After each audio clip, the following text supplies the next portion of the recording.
Welcome to the Spoiler Alert Podcast. Today, we're going to be reviewing Joel and Ethan Coen's film from 1987, Raising Arizona. This movie is coming off the success of like some of their other 80s movies, like Blood Simple and that was actually the only one. So this was their second film. It is? Okay. Yeah, they had written some stuff. They'd collaborated with Sam Raimi on a movie called Crime Wave, having written it, and then I think they collaborated with him again for like Barton Fink or something. But yeah, this is the second film that they directed. So I know they'd done some short films before Blood Simple, but I haven't seen those. So like they sound like they're kind of student films, college films, but I don't know. So yes, this is their sophomore film, which is really different. I didn't even think that though. I knew Blood Simple came out in I believe 84.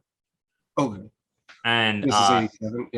Yeah, so if this is 87, that kind of makes sense. Lots of times there's like a 3-year gap between people's films. I just wasn't sure. I wasn't totally sure on that. But yeah. But it helped me appreciate it a lot more too. I mean, for a second movie, it's definitely not bad. So yeah, it's this is like, I don't know, would this be like, how many comedies have we actually done? None. That's the other thing. So like, I mean, like Harlan Ellison put it best. I've always thought this, but he said like comedy is like anything you dissect. I mean, if you, or something like if you dissect it, you'll kill it, So it's like, I don't know how much I want to rip the movie apart on that level or anything, like. Yeah, I suppose it definitely is. One thing that's important to know about Raising Arizona, it's just very, I don't know, it just feels like the Coen brothers silliness, like, yeah, and they were just like just condensed, you know what I mean? Yeah, like hyper concentrated or whatever you mean.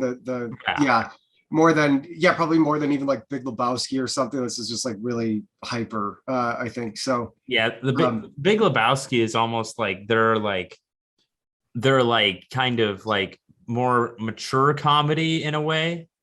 Because like, well, I mean, in its immaturity, I suppose.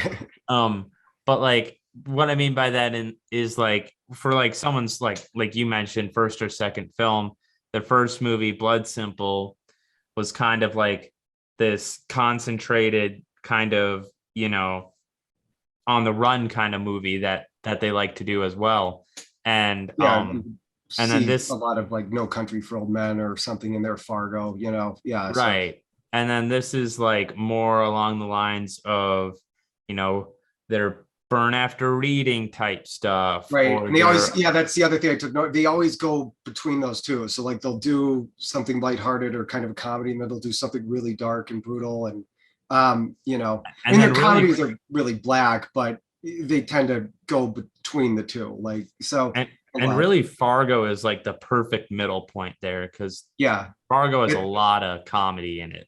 Yeah, I don't know if I can think of another one that actually meshes the two, because like it seems to be one or the other. So except Fargo, which is like a really pitch black comedy. But yeah, and also something to note for any viewers at home is the Coen brothers used Nicolas Cage's character in Raising Arizona. They based him off of Wile E. Coyote. Oh, okay. Which, I didn't know that. When you watch the movie, makes a lot of fucking sense. Yeah. But yeah, they kind of based him on Wile E. Coyote. But I think the look of Nick Cage in this film is just it's like perfect. I mean, he just embodies it so well. So it's hard to forget you're looking at Nick Cage, because he's in so many things, but like here he really was a character, which I think, and it's also, I guess the other thing would be that he is known for going hugely over the top, especially early in his career. So, and this would actually be a movie where that might've been more apt, but he's more restrained. There's a lot of shrieking in this movie, but he's actually not the one doing most of it. So, so that was kind of a surprise. But yeah. Yeah. So. So the movie begins in this like opening title sequence, like that that's like probably like like you mentioned, like a full 10 or 12 minutes of a voiceover of Nicolas Cage's character, who is H.I. McDonough. He just has people call him Hi. Right. Pretty much like just, explaining his relationship with his wife and how they got to the point at the end of the title sequence. So basically what you got to know about Hi is he's like this compulsive, degenerate, like petty thief.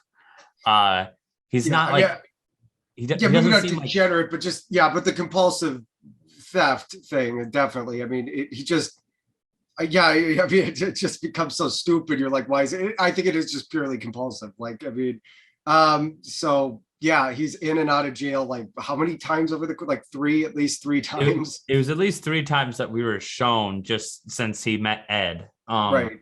But it doesn't seem like he's like a violent person or like a crazy person like that, because like he does mention later on that like he never loads the guns because Yeah, that's why he's able to get out so quick. Is because he's not using live ammo. So so there's smaller sentences and stuff. And I think this is one of the funnier how they met like stories that I can think of, or more ridiculous ones.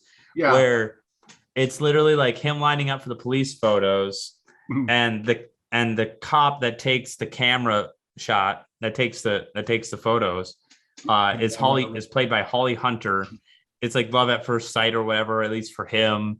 And he's like, "Oh, you're just a little desert flower." But you can see she's got the super stern face, but you can see it's skin to her. So you can see through her eyes that she's like that. Right. She's probably thinks something of him. And then like his second time or third time back through, she's like crying her eyes out, and she's like, "My fiance left me." And then he's like, "Well, you tell your fiance that H.I. McDonough." Just like, it's ridiculous, but and funny and whatever, but it's kind of sweet, and I don't know, like, the whole movie is just kind of cute. I mean, by the end of it, it's really weird at first though, so it might take I'm familiar with it, but even despite like I hadn't watched it since I was a kid, and it did take me, I don't know, not like probably 15-20 minutes, maybe even more, to really settle into the tone, because I haven't watched anything like it in such a long time. It is so weird. But I think it was sometime after I'm getting ahead of it, but ducks the baby. I think then I started to get into it. Like but yeah, it's just, I don't know, it was so just weird, and I haven't watched anything, a Coen Brothers movie or anything in a long time. So yeah, I think for the average person, maybe they need to settle a bit, but I think it's definitely worth sticking with. I mean, and yeah, it finds its pace and its tone. It's all really crazy at first, I think, so it's really a fast first 10 minutes, and just throws you right into it, Exactly. And then one of the notes I wanted to make, and this is established like right away, is that like all the side characters really pop. Yeah. Like they're all just very wild characters. Really everyone in this movie is just a wild character, even like more of the straight-laced ones like Nathan Arizona. Even like one time she's rolling his fingerprints, and he gives her a ring that like he got from a gumball machine. Right. And then I think, what was it? He's like, "I already paid for it and everything," or something like that. Yeah. He's like, "Yeah, you don't have to worry. I paid for it." Like you didn't steal it or anything. Yeah. So they get married as soon as he gets out of prison next. And then they get a trailer home in Tempe, Arizona, and he picks up a job welding.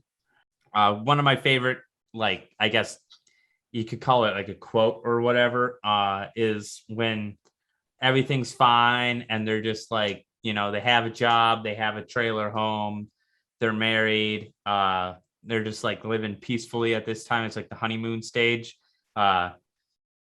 High calls the honeymoon stage the salad days, and I just like that quote. Like I've used it in real life. It's just like, these are the salad days. It's just One of like, those Coenisms you said or whatever. yeah, like it's just like one of those Coenisms that kind of stick with you.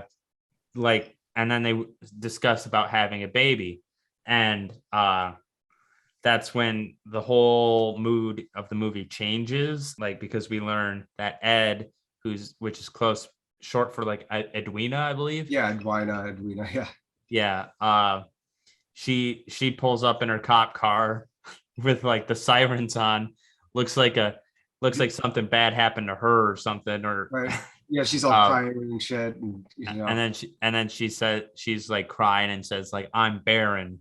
And another Coenism, because there's a few of these, and this is going to be a lot of this video, I feel like, is just in the voiceover here is Nicolas Cage's character, like, her insides were a rocky place where my seed could find no purchase. Wow. There's a lot of weird just dialogue in this. But yeah. They hear about the Arizona quints, which are quintuplets that were just given birth by like this very rich furniture salesman, I think. Yeah, salesman in Arizona, and his name is Nathan Arizona. So that's when they come to the conclusion that they're going to steal one of their babies because they got more than they can handle. Right. And then we hit the opening credits. It says Raising Arizona, the opening title. And it says Raising Arizona. And then the movie kind of clicks into being more normal. Well, it's a lot to take in a short period. I wouldn't say it's more normal, but just a little more, like, it slows down a bit. So that I think, and right after that, I think we're right outside. Yeah, how did that go? We're right outside the house. Yeah, I think they pull right up to the house, and then the entire scene of him stealing a baby is just like him fucking up. Like the babies start crawling all over the place. He's terrified, and like I think that's like actually the thing he says, because he goes back to the car without a baby, and then Ed is really mad at him, and he's like, "It's scary in there, honey." And I think already he's having some anxieties about, because they're a handful. They're running off and crawling all over the place, and he picks up one and another's bolting for the door. I mean, and like you just brought up, like already having the anxieties of parenthood. Like that's like one thing is like throughout the movie is like he definitely has like anxiety, and you're not sure if it's like about him having done the wrong thing or if it's about him being a parent. And it kind of just they're both there. But right. It's I think he just isn't sure he's gonna be. Well, yeah, like you said, probably both. I mean, because then there's a scene later with what's his name, the swinger guy, and those kids are just monstrous in every way. Yeah, so but yeah, so I mean, I'm sure that gave him second thoughts too. But so yeah, she gives him she's like, "You're not coming back here without a baby." So then he has to go in there and he grabbed, which one was it? He ended up grabbing Nathan Jr. and the others are named like, it was like Jerry, Harry, Barry, and Larry. Okay. And then just Nathan Jr. So they didn't actually, I don't think they actually knew which one they stole. But yeah, he's like I'm pretty sure it's Nathan one. Jr. He's like, I think I got the best one, And they have like a little home tour, and they take a family picture, and there's like already like a lot of anxiety because like that scene is kind of like him like looking in the camera like, all right, we're about to pop off here, honey. This photo's about to get taken, and she keeps like understandably, but she keeps like putting like the pressure of them of like parenthood on him, like you got to give up your old ways and stuff like that. And and the baby's squirming around, and so the photo just comes out with him like with this big frown on. She's not even looking at the camera. Baby's like, so yeah. Okay, and then we get this really weird prison break scene. Oh yeah, that's the one scene I remembered as a kid because it's so bloody bizarre. This is like before Shawshank, but it's like Shawshank if you made that moment as ridiculous and over the top as possible. Yeah, so John Goodman comes crawling out of the earth like a bloody zombie, and he's just screaming in the rain, like, And they literally nonstop screaming. Like, we're not just saying like yelling, like he is screaming unrealistically slash just, like, and he it's as pulls dramatic up, as possible. yes, and he pulls up his brother Evels, who does the same thing as soon as his head gets out of the mud. But they're old buddies of High's, so they come over to his house almost right away, and Ed doesn't like them because they're, a part of his bad past, and right. they're also just not great to be around. And another funny Coen joke in here is like, and it's kind of the execution too, so like I'm not going to be able to replicate it that well as John Goodman, but right. Holly Hunter's character mentions that they smell really bad, and then they were explaining like, oh yeah, we had to go through a sewage drain, dumb luck that. And just the way John Goodman says dumb luck that is like oh, like this is so normal for them, like almost like oh, fucking hit the sewage drain on the way out, man. Like, it happens. And John Goodman's great at like everything he does with the Coen brothers. Great in Big Lebowski, great in Barton Fink, handful of others. The first night that High has with the new baby and everything, he has this nightmare of what he calls the lone biker of the apocalypse, who's just this like Mad Max looking biker that he's got like all these animal pelts and shit on him and hand grenades. He's setting bunnies on fire for no reason. Yeah, that's like lobbing hand grenades at like little bunny rabbits on the side of the road and shit. Just to do it, just because he is death incarnate, So not even a little bunny can, survive him. And there's like a common theme with Coen brother villains where they seem to encapsulate like and be like the hero's sins manifested in human form. You know what I mean? Yeah, I mean, this character definitely seems like a sort of a prototype for Javier Bardem's character in like No Country for Old Men. Even though this is obviously much more of a comedy than that, I think Javier Bardem's character is a lot more like self-aware of his role. Like he sees himself as an instrument of fate or whatever. So, but yeah, this guy's, I guess, I don't know, chaos incarnate or something. I mean, I think Nick Cage says that he comes from a long line of frontiersmen and just outlaws and rebels and whatever, so it's like it's in his blood, it's in his nature, and so this is kind of the reckoning on wheels coming for him. And the villain in Blood Simple is a PI that basically is the sins of what goes on in that movie and like the adultery in that movie and everything else that goes on in that one. We won't spoil that one just yet. To a different and lesser degree, Fargo, where like the villains are on the trail of like everyone's kind of an asshole in Fargo, except for Margie. So like it's less obvious in Fargo, but that one has similar roles where in like the first act, hero commits a sin or does something bad, and then it comes back to bite him. Like, and they either overcome it or they don't. Most people don't fare too well in the Coen brothers movies. I mean, so yeah, but definitely a trend. And I kind of like that thing because like even though it's it's a trend or whatever, like it's like it's kind of their signature, and that's kind of cool to have. I like a lot of people don't like thinking about the like other directors' works while they watch a movie by them. I kind of do. Yeah, no, I don't mind doing. I that's how I think about other movies they've done or just other movies in the genre.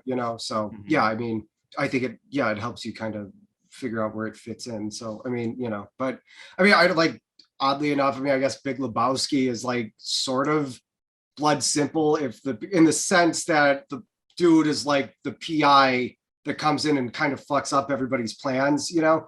Obviously, he's like the worst PI in the world and doesn't care at all. But there's just all this shit happening around him, and it's like the most overcomplicated, pointless plot ever. But it just, I don't know. But he is fucking with other people's lives, I guess, almost in the same way that the PI in Blood Simple does, right? So yeah, I mean, there's definitely something there. I think the search begins, and Nathan Arizona is a public figure. He's a big deal, so the press is all over his house, and they're asking him weird questions. And one of the journalists asks, like, I've heard rumors that UFOs may have been involved with the disappearance of your son. Care to comment on that? And then he starts it off. Don't print that. You know, he's like, son, don't print that. And like, you like, for a second you think it's going to be like, oh, that's a ridiculous question, is what his follow-up's going to be. But his follow-up is, my wife will lose all hope. And then he like takes the opportunity to start trying to like sell furniture to the press, like he's doing that all the time through the movie. But yeah, I mean, that one kills me every time I listen to it or I see it. We get more at this point, more shots of the biker being on the trail, just storming. Oh, I thought he's talking to the cops. He's like, I think right after that, briefly. I mean, there's not a lot that comes out of it, but they're just they seem really incompetent. They're like just setting up camp. They're drinking coffee, like making themselves at home. He basically throws his hat in the ring as a bounty hunter to find Nathan Jr. Just for the reward, not for any moral reason. Also in the morning, Ed convinces High to tell Gail and Evels to leave the next day, because she doesn't want him around, and bad influence and all that. And then because one of her reasonings is like, we're gonna have proper friends over this evening, and those proper friends are Glenn and Dot, who Glenn is High's foreman. So like, I think that just means supervisor or like boss, basically. But still superior. Yeah. So, and Dot's played by Francis McDormand. Glenn's just like this douchebag seaman guy, like in a funny way. Like he thinks he's funny, but he's not, because all he says are Polish jokes. Right. And they're not even, they're just, they don't even land. Polak stupid. Like, it's, I mean, like, what was it? Like, I don't know, how many pulls does it take to screw in a light bulb? Like, I don't know, something like 3, because they're so damn stupid. Right. Like they objectively don't land as jokes, whether they're pointed at Polish people or not. And Dot's kind of crazy too, like in her own way, where she's like, they have a bunch of kids. And God, they're just monsters. Yeah, that got some of my stronger laughs, I guess, out of the, just the brief shot of him like smashing up his car and shit, as soon as they arrived. Or when one of the kids was drawing fart on the wall. And they're like talking about how smart he is because he can, he knows the alphabet finally, and and then Glenn is like, "Hey, watch this! He can do a trick. Hey, duck!" And he just throws like some fucking marbles or something at his head, and like the kid ducks. Like, it's just it's horrible though. Yeah, so it's just pure chaos running amok in the house, and you can just see the look on Nick Cage's face, like this. So he's worried that this is what he has to look forward to, Mm-hmm. And I think he panics and gets out of the trailer there, or I think he talks to Dot and Ed briefly, and then that doesn't help.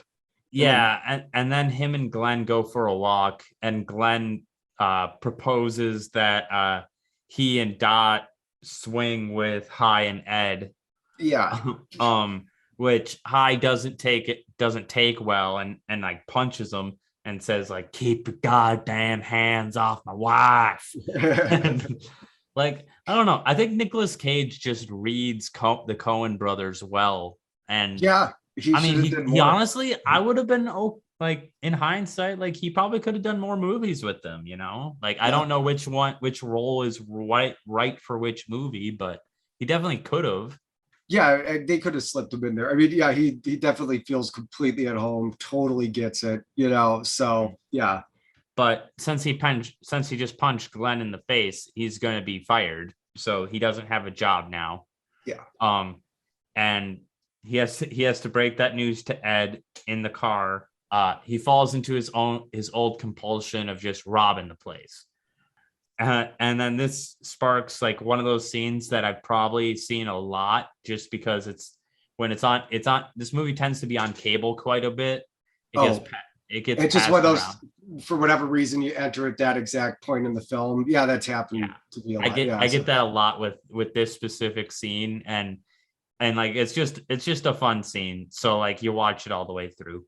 It's just crazy. It even explaining it in this forum might not even do it Yeah, justice. So I'm not going to totally try, but like, and it's an extensive scene. But like he's getting chased by dogs, he's getting chased by cops, who are just firing round after round. I mean, he's running through the neighborhood, through houses. Cops are just, yeah. He's in the supermarket because his first attempt at swiping the Huggies failed. He had to jump a few fences. Oh, Edwina took off on him. She saw him robbing the place, and she's like, "Oh, you son of a bitch!" And she drives off and leaves him to get picked up by the cops. Right. She doesn't turn around until she hears gunshots, and then she's like, "Oh, I better Yeah. save his ass." And like, even like the cashier at the first place, he was like a goofy fuck that like shot at him. Yeah, and he keeps coming. Like he's not gonna let it go. He's just, yeah, and that fucking creepy grin on his face. Like you just made this guy's day. He's been totally validated. So he's chasing him around with like this giant magnum, So it's just an absolute, like the definition of a clusterfuck. It's just the ultimate clusterfuck of an attempt to buy Huggies or steal which them. ultimately works out because she does pick him up. They get away from the cops, and he actually doubles back and picks up the first package of Huggies that he dropped in the street. So they swipe those, and so. But they get it done. When they're arguing in the car after she saves him from the Huggies, chase, Holly Hunter just another thing that's like very cartoonishly funny, like in her mannerisms. Oh,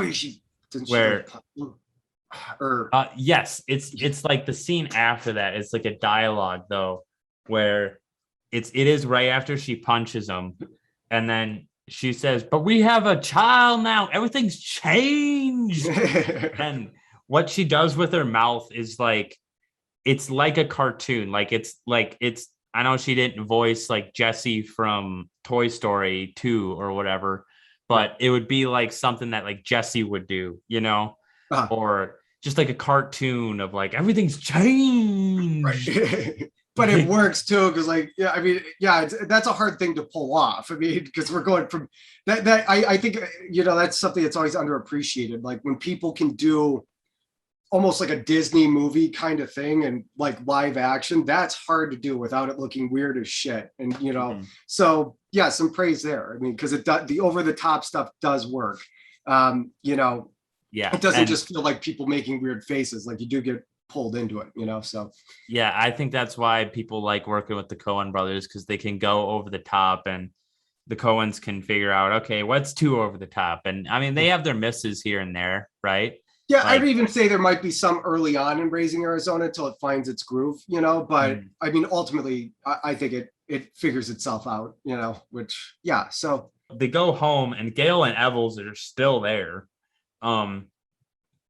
And so she like goes off into the room, and she's like, when I come back, they better not be here.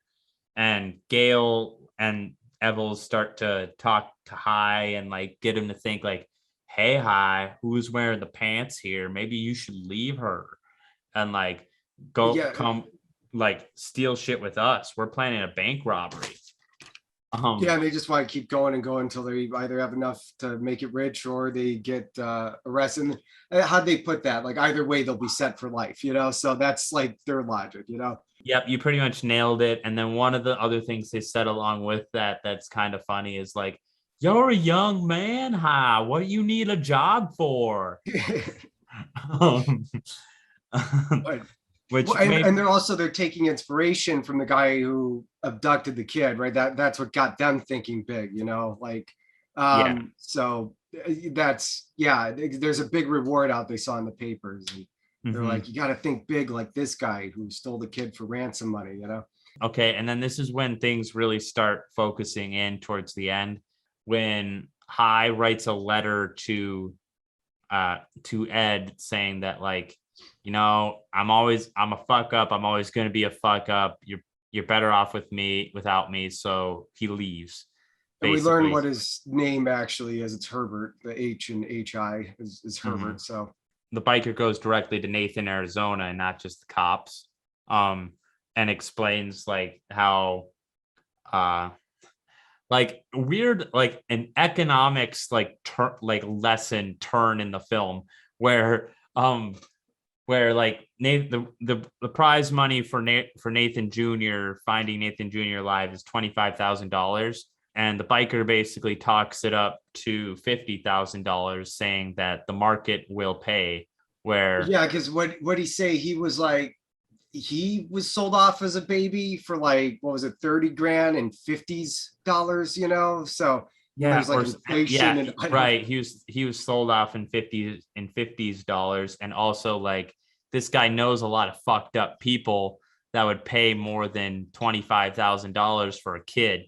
Right. So he's saying, I'm Um, getting the kid no matter what. I'm giving you the first offer here I'll to, give you a chance to be the highest bidder, but I don't right. give a fuck. Like, Yeah. So um, which is like, just like I like the scene, but like it is just like a weird, like, oh, we're talking about economics now. Like it's just kind of it's just funny. this And big aside kind of there, there are a lot of those, where it's just it it's is kind of like the poor stealing from the rich, and like a Robin Hood type deal yeah, almost. like But what was it? Yeah, there's something Nick Cage talks briefly about Reagan at the start of the film, and like, I mean, and low key, there like in a lot of Coen brothers movies, there are just like the subtlest jabs at Reagan, yeah, like is what it seems like, because like there's actually like a couple in Big Lebowski that aren't obvious. There's some I in think that here. was all about like Bush, right? Wasn't it? Like, yeah, Well, because like it right. I starts think it with, was about the Bush era, but they had some weird portraits of Reagan in oh, in the okay, dude's home of him like bowling and shit. But yeah, there was definitely some like Gulf War shit going on in the Big Lebowski that like seems weird, because it's like where like the whole point of the Gulf War was to like secure Kuwait for our allies, thinking it's about something else than like the people anyway go into a war thinking it's about something else until they get there and they realize, oh, nothing here fucking mattered. right. Um, Well, much like the movie itself, I guess. much Like, like the movie itself, the Big Lebowski, like and the then you have John Goodman's character the whole time going on about fucking Nam, and that's like another thing that. Mhm. And then like in Blood Simple too, like the first scene is them talking about like is like the narrator who's actually the villain talking about how the Russians got it figured out. Oh, that's yeah. But like at the same time, I do kind of appreciate it because the rest of that movie is about how competing money and wealth and Well, like I just watched it. He does throw in, or so in theory, or so they say. He's like, I don't know much about that, but yeah, he's I like, don't know here in much about Texas, politics, but right? right. So Uh, but yeah, like it is just a good like tone setter for like, oh, the rest of this movie is like about like greed and struggle and this and that and whatever, what I mean, like yeah, money it money reflects the era buys. that takes place in. Yeah, I mean, That's a bit of a tangent just to explain a little bit of like how like some politics gets dashed into Coen Brothers movies, but I kind of like the way they do it. They do it in a fun way that even if you miss it, you could still like the right. movie. It's not. Like, Yeah, I mean, it's not preachy or really super imported. I mean, it's like but there is sort of a class warfare thing. Like the one I appreciated in the Big Lebowski. Well, it's like a one-sided war because the dude just doesn't give a shit. But you had the other Lebowski who's like, you lost your time. The bums lost, and and like the dude just doesn't give a shit. Like this guy's screaming his head off, and he's just like, yeah, whatever, man. Like so. Yeah. And then the scene where Glenn shows back up and has like a fit because Glenn sees in the newspaper about the baby and figures it out really quick that Hi and Ed stole the baby. So he's yelling this stuff. He's yelling like, well, the big thing was, we skipped over would be like, so in the middle of all those Polak jokes and shit, he was talking about how his sperm was soured or some shit, like, so he can't conceive with his wife. What was her name again? Dot. Okay, Dot. Yeah. So whatever. Yeah, he said he can't conceive with her, and so they're like kind of looking to adopt another one, and so that's why he pulls up.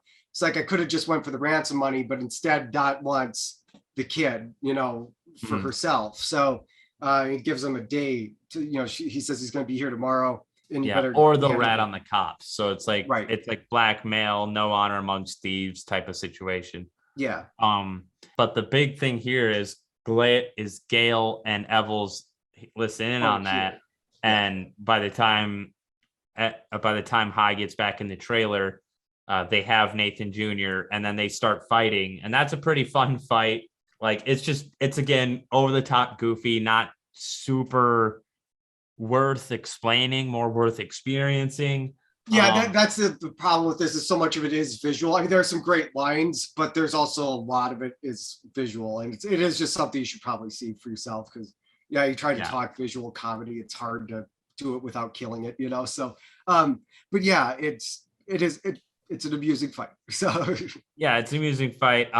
Like, one thing that's kind of just, I guess, like kind of a thing in those old trailer parks or trailer homes is like the ceilings are always like these like plaster that for some reason has like fucking rocks in them or whatever. I don't know how they make those. But like, he reaches up and scrapes his hands and screams. And that's like something that I think also happens in Kill Bill 2. So yeah, they fight, and he basically he ends up losing Nathan Jr. to Gale and Evels. And he just screams because he's tied up in a chair and can't do anything about it. He breaks the news to Ed, who you can see on her face is like over everything. And he's like in the background, like, I'm a changed man, honey. I ain't going back to that life no more. And like let's go get Nathan Jr. Yeah, he's got a shotgun. He's got like 12 revolvers. It's like, so he's just armed to the bloody teeth. But you can tell that she's just over him at that point. Evels and Gale and their spree rob a gas station. And then they leave Nathan Jr. behind on their way back. So they have to they left him on the bloody roof of their car and took off. Nathan Jr. always falls off perfectly safe. Yes, when he falls off of cars. It happens twice. So yes. So they end up getting him back to their relief. Then we get a scene with Hi and Ed in the car. And this is when Ed says, I'm leaving you, Hi. At this point, she doesn't even necessarily want Nathan Jr. back to have Nathan Jr. back. She wants him back to make sure he's safe somehow. Because like now, he's just in terrible hands. Like that's like his life is literally on the line. And she mentions like, if we don't get Nathan Jr. back safe, like I don't want to go on living. And even if we do, I don't want to go on living with you. And then the bank robbery takes place, which is kind of goofy because like they're just like these farmers that Evels and Gale are stealing from, and they tell them to freeze and get on the ground, and they freeze, but then they don't get on the ground, and then they take instructions. Like, which is it? Freeze or get on the ground, because that it just gets all technical and shit, and then even the bank tellers get down the ground and they're like, no, you guys got to stand. Yeah, so I mean, I don't know. And Evil says Gail's name, but then Gail isn't smart enough to like play it off. He's like, "Why did you say my name?" He And was then like, he's well, I like, see your "You code mean name. your And code just, name?" He's like, "Yeah." yeah. We're both just fucking idiots. Right. Also, the guy who plays Evils, I never remember his name, but he was in American Me, and he was also in one of at least one Oh yeah, season. that's him, isn't it? God, the skin-headed dude. Yep, that's him. Okay. And then the bank teller sneaks a blue paint bomb into their bag, and they go out into the car and of course fucking leave Nathan Jr. again. And right when they realize that they left Nathan Jr., the bomb goes off. So it's all blue. Hi and Ed are right on their tail and show up and are like, "Where's Nathan Jr.?" And they're like, "We lost him." "You lost him?" And back at the bank or whatever, they've grown really attached to the baby too. So like, take us with you. He's our baby too. Like they see Nathan Jr. in the middle of the street, just like before, and they're closing in. But we just see like a big explosion of a cop car in the background. And it's the biker of the apocalypse showing up, and he grabs Nathan Jr. and puts him on the front of his bike. This is kind of like the scene that I've noticed where right there, it's such a fucking weird visual. There's a baby in a crib mounted on the front of this bike. He's doing like wheelies and shit. Like it's just so it's like practically spitting fire. Yeah. Like and like this is the part of the movie where it's both of them as parents have to are forced to be strong, right? They're forced to fucking make it work. At least make it work. They're forced to they're forced to, in High's case, fucking get over his cowardly fear bullshit. You know what I mean? And like everything's made clear when he's face to face with it, and so Ed walks straight up to the biker and snatches the baby. Like the biker was gonna probably fuck up Ed, but he's got these throwing knives or whatever. But then Nick Cage, I think, shoots him in the hand or something. Yeah, he gets a shot off in his hand, and that pretty much helps allow Ed to run into the baby and run into the bank. Yeah, and then the biker's still chasing Ed, and then Nick Cage knocks the biker over with a plank. Ed's pretty much going to get away, so that's the part of relief for this scene. But High is just going to get squeezed to death by the lower waist, so he's just getting the life squeezed out of him, and he kind of manages to we just see his finger kind of fucking with the grenade belt. They're pinned on this guy's chest. So Nick Cage pulls down his chest and sees a tattoo that he still has the same Roadrunner tattoo that High has. So here's the thing. So then it got me thinking, I think they're brothers is the implication of that. You see, I think part of me was thinking did it even happen? You know what I mean? One of those fucking I think of a movie and I'm it happened or whatever. So I do think it is so over the top and ridiculous though that it's hard to say.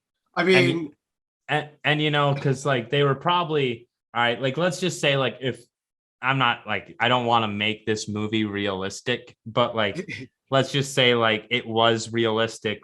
That movie the climax ends when they drive up to Nathan Jr. and pick him up from the middle of the street, right, and save him. Right. And then this is them reckoning or reconciling all their personal shit, maybe in the car, in their, but that's not very epic. So we have this visual confrontation with, I mean, that's possible. I didn't think of that till this last time that I watched it though. So the movie works on its own under the assumption that he exists, but there's so much weird over the top shit in the movie that I almost feel like this fucking weird apocalyptic biker fits into this strange world. But I do like the idea too. I think it would work that maybe this is all just their emotional turmoil boiling up and it's a big visual metaphor for it. I like that. I mean, it could work. So but otherwise it's possible. I mean, they're brothers in spirit or whatever, especially it works better if it's surreal, because otherwise it's like the biggest contrivance of all time. But but they're in spirit, the same, right? He's talking about how he comes from this long line of frontiersmen and rebels and outlaws and all that. And, so, and then the guy said that he was sold off as a baby, right? So I'm thinking maybe they were separated, but there's not quite enough there. I don't know if that's supposed to be the implication or what, but maybe it's a sign that if High were to have continued to gone down his ways, like he could be as bad as this fucker, you know what I mean? Right. So again, it works better as the metaphorical thing that you're going with, where the brothers in spirit, right? They're like the same, and so or it's like a mirrored consciousness almost, you know what I mean? Right. So he pulls that down, and then they kind of have like an awkward silence, and then the biker headbutts High and like throws him. He's about to like blow him away, and then High jingles the pin, and he's like, "I'm sorry," and then he starts to fuck around for it, and I think he has like both shotguns out too, so he's like, they're like wrapped around his fingers, so it's just, I don't know, it's another one of those stupid visual gags that are just, And then he blows up, and right before he blows up, there's like a hog noise or something too, to make it sound like almost more demonic and animal like, right? But so he blows the shit out of the Rider of the Apocalypse, and then that night they Ed and Hyde with a ladder sneak Nathan Jr. back into the crib at Nathan Arizona's house and return him. Nathan Sr. was there, and he kind of caught them or whatever. Like he learns that like they had stolen the kid eventually through enough visual cues, but at first he says have remorse. He thought the biker took the kid, like in the first place, and then he says no, we saved him from the biker, and then Ed Wynot turns down the reward that he offers. He also offers store credit, but she turns down the reward, and she just says she wants to see the baby for a few minutes longer, and he's okay with that. And then he pieces it together that clearly, they must have been the ones to take him. And then he had sympathy for him though, because like Nathan Arizona and his wife had the same problem where they couldn't have babies forever. And then, sometime like eventually nature just flipped a switch and they had a bunch of babies. Right. So like, it was kind of like became like they had an understanding of each other on their way out. So like Nathan Arizona wasn't bitter or anything. He was just glad to have his baby back. Yeah. And he also says, you two should give it another shot, because they say that after all this, they're probably going to break up. And he's like, well, before you do another stupid thing like break up, at least sleep on it, like actually think for once, and didn't, so. And then exactly like what you're saying, when they go to sleep on it, High goes to sleep with a dream that it basically everything works out. And I love the music in that scene. Yeah, I remembered it being kind of a heartwarming movie, but it was so weird that I'm like, was it ever actually? And there were those little moments. The ending was what I remembered it to be. I mean, it is a sweet movie. And I think the music helps with that. And it ends on an optimistic note. I mean, we see it all from behind, so it's technically ambiguous, but the idea is that, they grow old together. They have a bunch of kids and, they grow old together. They have kids. Gail and Evels go back to prison because they belong there and they're happier there anyway.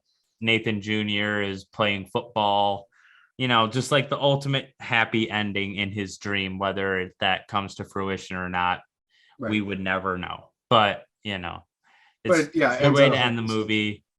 And I just like that scene quite a bit. And that's pretty much Raising Arizona. I suppose place in society, like this is a goofball movie. Like it's fun, it's cute, like it's like I suppose like a good new parent movie.